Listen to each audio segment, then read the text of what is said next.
Live coverage around the state tonight with NBC 15's team of reporters. Hannah Flood is live in Middleton covering the Russ Feingold campaign. Saira Anwer is in Oshkosh with Senator Johnson's watch party. And Morgan Wolfe is down in Janesville with the Paul Ryan campaign.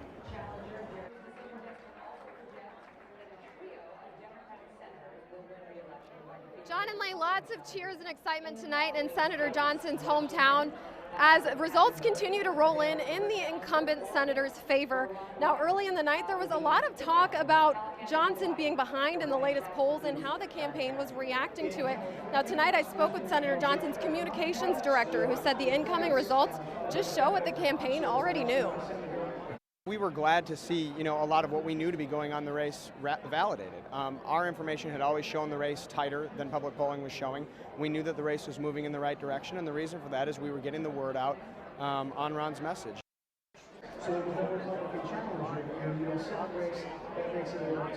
Now, amid all the cheers and some reports of a victory tonight, they know that official reports have not come in.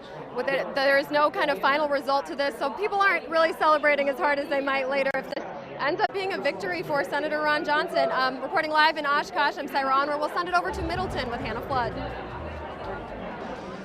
Well, sorry, it sounds like things over in Middleton here are a little bit more quiet. Mostly people in this banquet room just have their eyes glued to their cell phones, glued to the monitors, watching the result of both the presidential and the Senate race come in. Now, again, we're told that the candidate, Russ Feingold, is not yet in the building, and a program here hasn't gotten started yet, but mostly people are watching in anticipation. Now, before 2010, Russ Feingold had won over this seat 3 times in a row, so losing last year to Ron Johnson was a big blow to the campaign. That's something they're not looking to do again this year, and after holding a lead in many polls through the campaign season, they're hoping to clinch that win tonight and hopefully contribute to the Democratic Party taking over a Senate majority in Washington, D.C. And we see in some of the poll numbers that are coming in right now that Russ Feingold is looking a little bit down. Again, we haven't seen him or anyone from his camp yet, so we're not sure how they're feeling about those numbers, but we will keep watching and keep you posted as those results keep rolling in Middleton. Hannah Flood, NBC 15 News.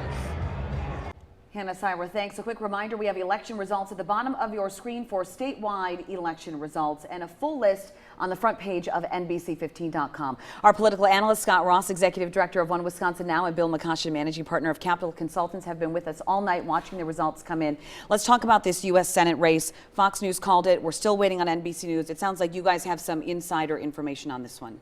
Yeah, it looks like Russ Feingold has already called Ron Johnson to concede. So, I mean, this race appears to be over. Johnson's running extremely well. He's 8 points up on Feingold as of just a few minutes ago, and there's no way for Feingold to make that up because all of Milwaukee County was already in. So it looks like Ron Johnson will be the first Republican to win a statewide race in a presidential since 1980.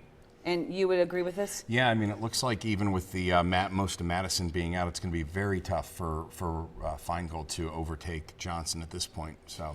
And let's talk about the state of Wisconsin. Oh, I'm just hearing that NBC News just called the U.S. Senate race for Ron Johnson. Let's talk about the state of Wisconsin and the presidential. How are those numbers looking to you guys? Trump's still up. He's up by 3 points, so he's not as far ahead as Johnson is. Clinton's still got a shot.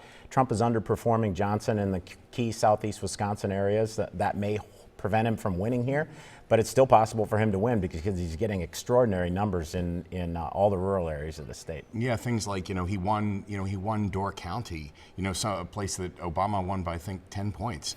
He's up by 4 points in Sauk County, and Obama won it by 19. That should help people like Todd Novak down ballot. Wow. Yeah, and where this is coming, I mean, it's Michigan, Wisconsin, and Pennsylvania, whether or not Donald Trump's going to be the next president of the United States. He doesn't have it yet. Trump needs Nevada, Iowa, and New Hampshire or Michigan, and he's ahead in Michigan right now. Right. And Iowa, we know he's been ahead all along. Bill, Scott, we appreciate it so much. You guys stick with us because you never know, we might come back to you in a little bit. All right, thanks all. Well, another race that is drawing attention across Wisconsin and the country is, of course, that race for the 1st Congressional District. It is home to the Speaker of the House, Paul Ryan, to nobody's surprise. Paul Ryan easily won re-election. Once again, let's look at those numbers. 78% in, but this one's over. A major victory. He'll be going back for his 10th term. Speaker Paul Ryan with 67% to Democratic challenger Ryan Solin's 28%. And NBC 15's Morgan Wolfe has been in Janesville this afternoon and evening at the watch party for Paul Ryan. I can imagine, Morgan, it's quite a victory party there tonight. And the Democrats call for the head of James Holden. Yep, just a lot of positivity here at this party as Paul Ryan, the Janesville native, beat his competitor Ryan Solon. But you know, Paul Ryan walked into tonight very confident and calm, posing for pictures with people and all smiles. Now, he was favored to win this race against Ryan Solon from the beginning, and the race was called pretty quickly. He said in his victory speech that he is thankful for his family for one, and that he's very much so looking forward to going back to Congress. And I am so eager to get back to work for you, to get on with fixing our country's problems. We have so much potential in this country, so much potential. And if we can just tap it, that's what's ahead of us. Priority of the national security of the country. And based on Ryan said in that speech, too, that he's excited to see the rest of the congressional races across the United States and in Wisconsin. And as Paul Ryan is heading back to Capitol Hill, he has already announced that he is seeking to be Speaker of the House again, a position that he could possibly be challenged for. For now, live in Janesville, Morgan Wolfe, NBC 15 News.